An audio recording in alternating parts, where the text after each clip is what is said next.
Welcome to Canning with Colette. In this presentation, I will talk about the famous canning jars and what kind you will need for your home canning for getting that delicious food prepared for long-term storage. Your canning jars are pretty standard. However, some of the things that differentiate them from one another are things like their size, shape, and even their surface. And sometimes, depending on what it is you're canning, will determine the type of jar to use. Canning jars range in sizes from as small as a quarter pint size, which is 4 ounces, a half pint size, which is 8 ounces, pint size, which is 16 ounces, on up to the quart size, which is 32 ounces. The jars are also distinguished by the size of the opening of the jar, referred to as the mouth. There are 2 mouth sizes, regular and wide. The anatomy of a canning jar consists of 3 parts: the jar itself, the jar lid, and the jar band. The jar is the glass container that the food is filled into. The lid becomes the top that covers the jar, and the band secures the lid onto the jar. Canning jars that are purchased brand new will typically come with the 3 parts that make up a canning jar.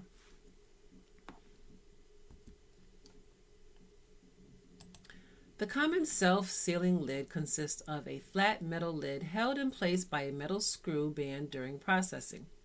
The flat lid is crimped around its bottom edge to form a trough, which is filled with a colored gasket compound.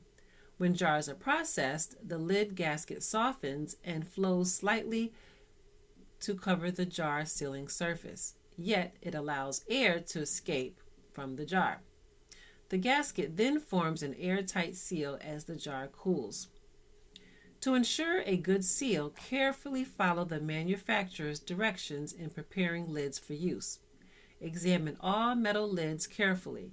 Do not use old, dented, or deformed lids or lids with gaps or other defects in the sealing gasket. All right, so let's look at a visual of some of these jars as far as the different styles and the different sizes. The first thing that I wanted to point out is that jars that are purchased brand new will typically come with the 3 parts that make up a canning jar, okay? So we have the actual jar, which is the glass container that the food is filled into, okay? And then we have the lid, which is the top that actually covers the jar. And then we have what's called the band. The band is what actually secures the lid onto the jar. So it's 3 parts to this canning jar: the glass container, the lid, and the band. So your jars typically range in sizes from quarter pints to half pints, pints, up to quart sizes. All right, so let's look at a few of those. This would be your 4 ounce or your quarter pint size jar. All right, very small.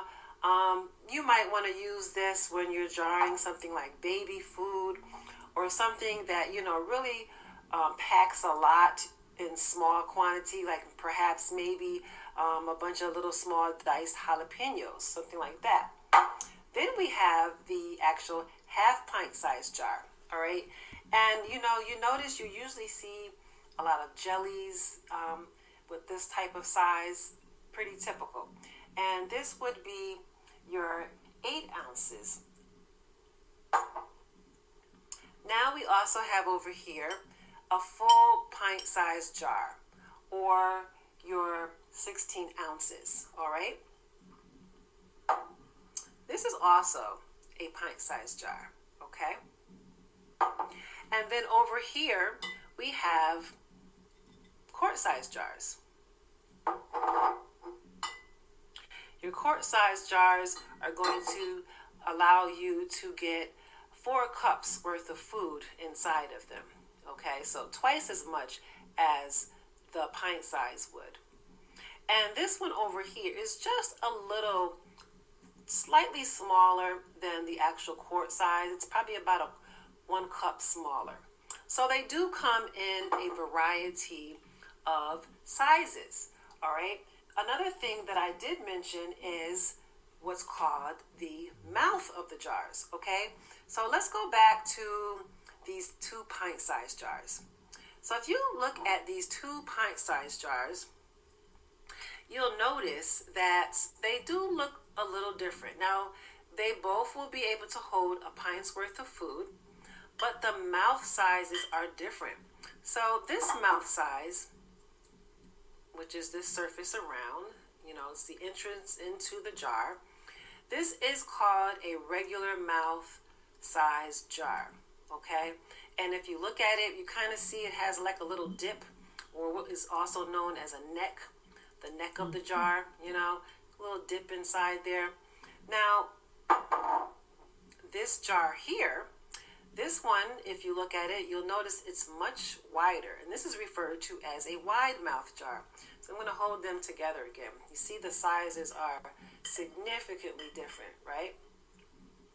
Another thing you might notice is that it doesn't have that dip or that little neck, all right? It's pretty much straight up and down. Take another look at those. See that there? Yeah. So they're definitely made different, okay? Now, why would that be? The main reason for them to be shaped differently would depend on the type of food that you're going to be jarring. So typically when you're going to be jarring something that's a bit chunkier, like maybe you've got potatoes, maybe you've got some red potato chunks, and it's just easier to get those larger chunks of food into the jars, all right? Whereas these size jars with this type of mouth, the regular mouth, these are usually used for your sauces, things that are pourable, or just, like soups, or just smaller items of food that would be inside, maybe corn, So that is really the only reason for the difference of the two. They both will get the job done, all right? So it's really your preference. If for some reason, say you're going to be doing chunky potatoes and you only have the regular size mouth jars, you can still do it. You may just not be able to get a few in there. You may lose a couple chunks because you just won't be able to fit as many in that smaller mouth, okay? But you can definitely get the job done, okay? Now, let's talk about same thing with the quart size jars, all right? Let's hold those next to each other, right? So they're both larger jars, quart size, okay? You're going to get the same amount of food in there, especially if it's a liquid type food. So if it's a soup or something, a salsa, the chunkier food items, you may run into that same issue where you may not be able to fit as many in the regular size mouth as you could in this wide mouth size jar, because you can see it's wider, it has a straight body, doesn't have the neck, the thin neck, okay? Even this one here, that's a little bit smaller than the actual quart size, it's made with a wide mouth, okay? Now, I also mentioned a difference between these jars sometimes is the surface, the outer surface of the jars. And so this one, if you look at it, has like a little design, looks like a little picture of some fruit on the back of it. It also has the ball symbol, and it has like the measurements of the ounces here. And then this one has like the little quilt surface. Looks like a little quilt all the way around. Okay, it doesn't have the measurements on it. It doesn't say ball on it. And it has this little smooth area that people often will put labels on. Okay, because sometimes putting the labels on the quilted area, your sticker will be kind of bumpy. Let's see if I have one. Here's a good example of that. So here is one of my strawberry jellies where I labeled it with my label. And it is a little crinkly because this was one of the quilted styles. And because this sticker was so large, I still, this little smooth area wouldn't have done it justice. So you see it's kind of bumpy looking, They also make these where they're super smooth and they have nothing. So like this one is completely smooth. Doesn't have the quilt surface. It doesn't have anything on it at all. So that would be the smooth surface style canning jars. All right. Here's an example of something I canned a while back. These are some canned cherries. And in this instance, I used a wide mouth jar. Now, I probably could have also got just as many of these cherries if I had used a regular mouth. I may have used this size jar just because it was all I had at the time. And then here, I've got carrots. Now, I used a regular size mouth size jar for these carrots, but it probably would have been better if I used the wide size jar because I probably could have gotten more in because these are kind of, elongated, so, I can only get so many in here, but I probably could have gotten a few more, maybe about 4 to 5 more inside of the wide mouth size jar. So I hope that this is making sense to you all. Now, another thing to point out about these jars is the fact that they're reusable. So after I have eaten the cherries out of this jar, I'll wash it up and I'll be able to can something else in this jar again. The only part of this jar that won't be reusable will be the actual lid.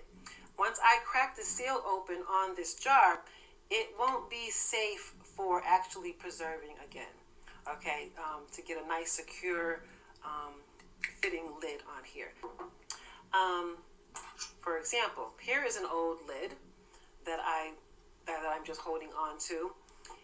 I could use it to just store maybe some dry items, that I'm not actually going to can it, but I'm just going to store some stuff in there.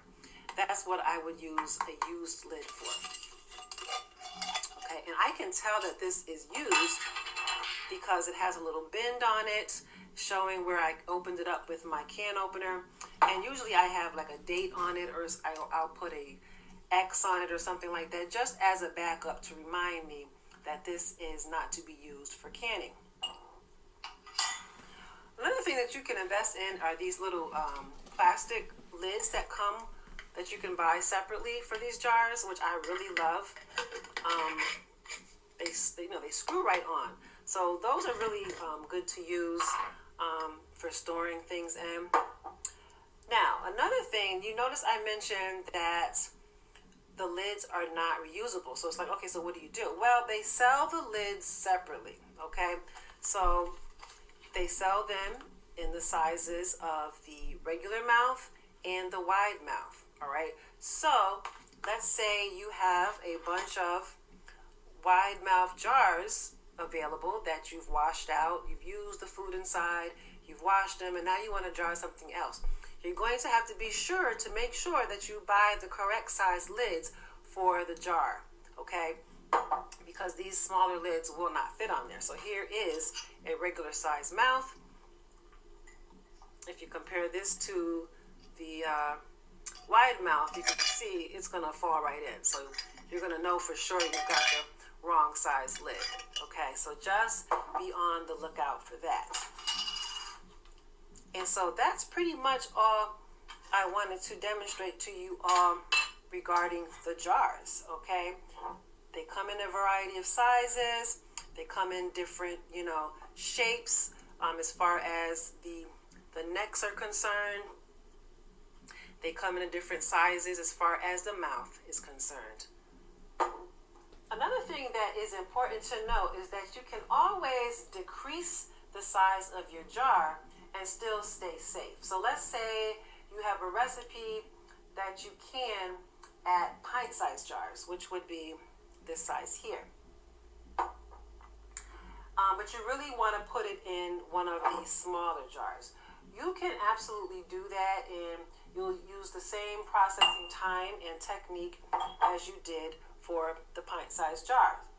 But you cannot safely go the opposite direction. And so what I mean by that is that you can't assume that something that can be canned in, let's say, a half pint sized jar can also be canned in a quart sized jar. Okay, so depending on the thickness of the food, some things can be heated thoroughly regardless of the size jar they're in, and other things actually need to be in a smaller size jar in order to stay safe. If you think about it, you typically see jelly in these smaller size jars. You never really see jelly in a huge quart-sized jar like this, and there's a reason for that. Because of the density of the food, it may not be able to get heated and processed properly, and so these smaller size jars would be the safest size jar for that type of food. And so you just want to make sure that you're following your official canning book. They will typically provide adjustments in processing time for larger size jars if it's available. And you just have to make sure to adhere to those guidelines. All right. So, for example, if there is an option for you to make something in a larger size jar, the canning book will give you that option, and as in the opposite way as well. So if it started off giving you a recipe for maybe a quart size jar, it will give you some alternative jar sizes you can use as well. I hope that was helpful.